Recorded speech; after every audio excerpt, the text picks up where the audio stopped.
Section 1 R equals receptionist, W equals woman, P equals police officer, R. Good evening, City Police Station. Can I help you? W. Oh hello, I'd like to report a stolen briefcase please. Example R. Just a minute and I'll put you through. Repeat P. Lost property. Can I help you? W. Oh, yes. I've had my briefcase stolen. Page. Okay, I'll take some details. Tell me what it looks like first of all. W. Well, it's a soft leather one, you know, not a heavy box type like a man's. Page. And how does it close? W. It's got buckles at the front, 2 of them, they're gold-plated ones. Page. Fine. Was it locked? W. No, I'm afraid not. Page. Never mind. Any distinguishing features? W. Pardon? Page. Any marks or badges on it that make it stand out? W. Only the brand name. Page. And where's that? W. It's on the back, at the bottom in the left-hand corner. It's saggy. Oh, and there's a scratch, it's quite bad but small, directly above the brand name. I did it recently putting it on my bike. Page. Right, got that. So, what did you have inside the briefcase? W. Well, all my papers from college. It's so frustrating, but thank goodness for computers, I haven't lost them completely. Page. Yes, you're lucky. W. I had my wallet in my pocket so I didn't lose it, but there were also my pens, which I got for my birthday, and a novel I was planning to read on the train. Page. Right. Where exactly did you lose the briefcase? W. Well, I couldn't believe it. I was standing on the platform, it was right next to me. Page. You were holding it? W. I'd just put it down on the floor but I could almost feel it beside me. I was watching for my tram because sometimes it comes early and then next time I looked my briefcase wasn't there. Page. And what time was this? W. It must have been about 5:20, no, a bit later.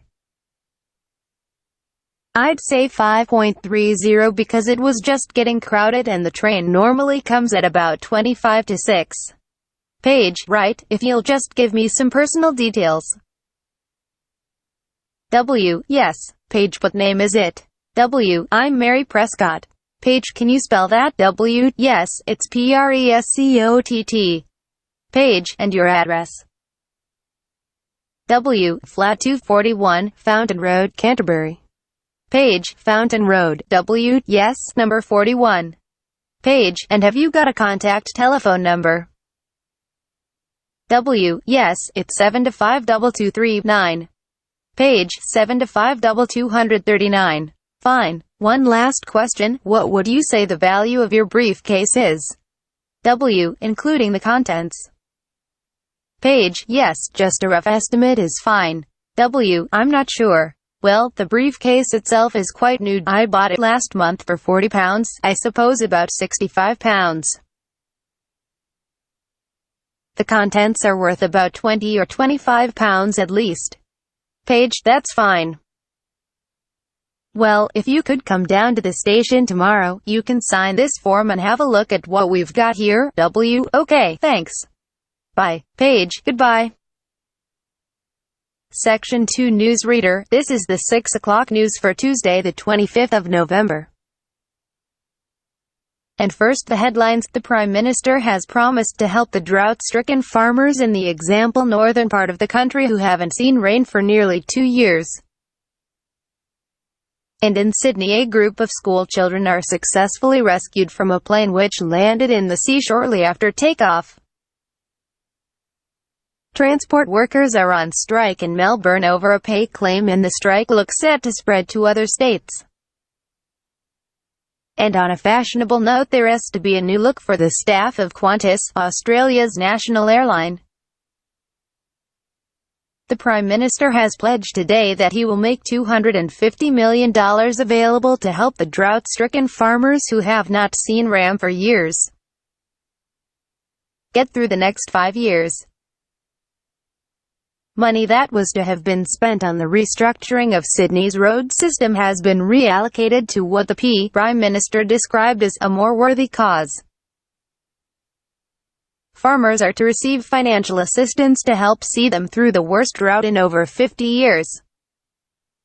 Many farmers feel that while the money is welcome, it has come too late to save them and their farms from financial ruin, and are angry that the government did not act sooner. A group of school children who are traveling in a privately chartered aeroplane from Sydney to Queensland to take part in a musical concert found themselves swimming for the shore when their aeroplane had to land in the sea just 3 minutes after taking off from Sydney Airport. The pilot managed to bring the aircraft and its 50 passengers down safely in the calm waters of Botany Bay, where boats and pleasure craft were able to come to the rescue of the boys. The fact that it was a weekend meant that there were hundreds of boats in the bay enjoying the good weather, and this undoubtedly helped the rescue operation. "We owe our lives to the skill of the pilot," said one of the boys, but the pilot replied modestly that it was all part of a day's work. However, all their musical instruments were lost and they never got to play at their concert. Section 3. M equals male student, F equals female lecturer. M: Hello, can I come in? F: Oh yes, come in. How can I help you? M: I was looking for the economics office. I've been all over the arts faculty example building looking for it, but I could only find the School of Accounting and Economic History. Is this the right place? F: Yes, this is the School of Economics. M: Oh good. I'm a new student and I was wondering if someone could give me some information. F: Well, I might be able to help. I lecture on that program. What do you need to know? M: Quite a few things, actually. Firstly, how many lectures a week do I have to attend? F: Well, the Economics I course is a double unit, so there are 2 lectures a week and 1 tutorial. The lectures are scheduled for Tuesday and Thursday. M: What time? F: Let me see. You know, this information is all in the handout which you should have received yesterday at the orientation meeting. M: Oh, was there a meeting yesterday? I didn't know about that, no one mentioned. F: Yes, there was, but never mind. Now lectures are at 4 meters the afternoon. M: Is a bit late. I've got a part-time job that starts at 4:30. F: Well, you can't be in 2 places at once, can you? And attendance at lectures is necessary. We expect at least 90% attendance at this university, you know. M: 90%? That's high. Do they enforce that rule? F: Yes, we do. We're pretty strict about it, actually. M: And what times have been set down for the tutorials? Do you have that information? F: That's a very well-attended course, so there's a number of tutorial times. Monday, Wednesday and Friday, all at 9 o'clock. Yours will be allocated at the first lecture. M: Can't I choose the time? F: Maybe, maybe not. You'll have to talk to the lecturer on the course. Dr. Roberts is his name. M: Oh, okay.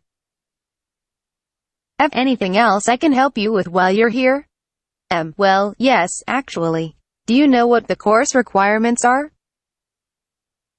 I mean, how much work is expected for this course? F: Well, you have to complete a tutorial paper. M: What does that involve? F: Well, it's a piece of work on a given topic based on some set reading texts. You'll have to give a small talk to your tutorial group. M: How long does that have to be? F: Oh, about 25 minutes usually. M: I have to talk for 25 minutes. F: Yes, that's right.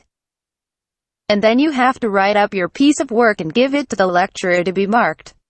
M: Right. And is that all? F: No. You also have to complete a 3,000-word essay on a topic. M: Can I choose the topic? F: Yes, usually you can. M: Right. That shouldn't be too bad. F: And in addition to that, there is an exam. M: An exam? What sort of exam? F: Well, it's an open book exam.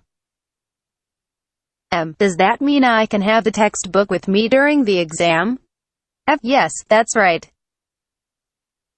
And can you give me any idea about the content of the first year of economics so that I can get into some reading? F. Well, you'll be getting the reading list next week when lectures start. All the books are in the library. Yes, but won't everyone else take them out as soon as they get the reading list too? F. Well, yes, they might. But most of the important ones are held in closed reserve. That's a part of the library where you can go to read books but you can't take them out of the building. What did you call that section of the library? F. Closed reserve. However, we do recommend that you buy the core books. You'll find them useful and you'll need them for the exam. Yes, I suppose I will. But what is the focus of the course? F. Well, the course at this university has a vocational focus, that is a focus on preparing its graduates for work, so we're oriented very much towards employment. So my chances of getting a job are good? F. Well, provided you get good results. Well, look, thanks for your time. You've been really helpful. F. That's fine. See you next week then. Section 4 Lecturer, good morning and welcome to the University of Westlands. My name is Marcia Mayhew and I'm the coordinator of the Bachelor of Social Science degree. This morning I'd like to tell you about the structure of the university and about some of the requirements of the degree that you're about to enter. The Bachelor of Social Science is in one faculty within the university, that is, the faculty where I work, known as Arts and Social Sciences. Here on this campus we also have the faculties of Architecture, Law, and Science and Technology, among others.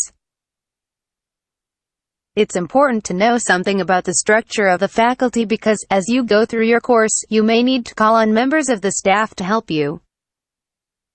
At the top of the faculty we have a dean and below the dean we have 3 divisions.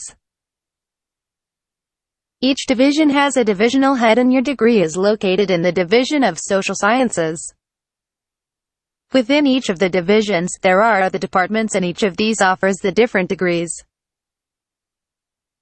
For instance, 2 of the departments which offer the major subjects for your award are Sociology and Psychology. Each has a departmental head, but for practical purposes the people you are going to see the most are myself. As coordinator of the Social Sciences degree and the actual lecturers who are teaching the subjects that you are taking. For instance, in the first semester you'll be doing 4 subjects: psychology, sociology, history, and economics. If you have any problems or difficulties, not that I'm anticipating you will, but you never know, then you should go and see your lecturers. For instance, you may find that you can't meet a deadline for an essay, or perhaps you're having problems with attendance. These seem to be the 2 most common problems that students face. If your lecturers are unavailable, you can always come and see me in my office. I'm available on Wednesday and Thursday mornings and on Friday afternoons outside these hours. Perhaps you could ring the secretary and make an appointment. Now you'll note that all of the subjects which you undertake in the first year are composed of lectures and tutorials. A lecture is about an hour long and a tutorial usually runs for about 2 hours. A lecture is rather like what I am doing now, where one person will talk to all of you together on a subject. We do ask you to try to attend the lectures. A tutorial is perhaps where most of the learning occurs at a university. You will be divided into groups of between 12 and 15 students, and each week one of you will have to present a piece of work to the group as a whole, and then the group will discuss what you've said. It's this discussion, this exchange of ideas, which really constitutes the basis of university learning, in my view.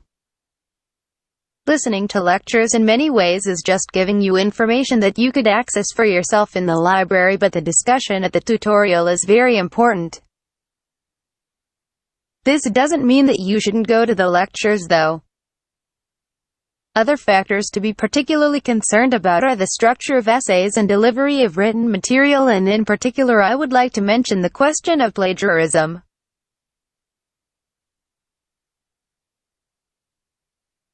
Plagiarism is taking other people's work without acknowledging it, that is, without saying where it comes from.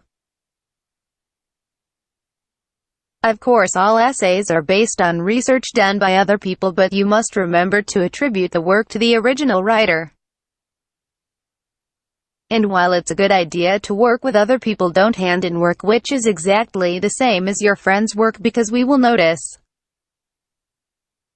If you don't acknowledge the source of your information, then you run the risk of failing the subject, or in very serious cases, you might be denied entry to the university.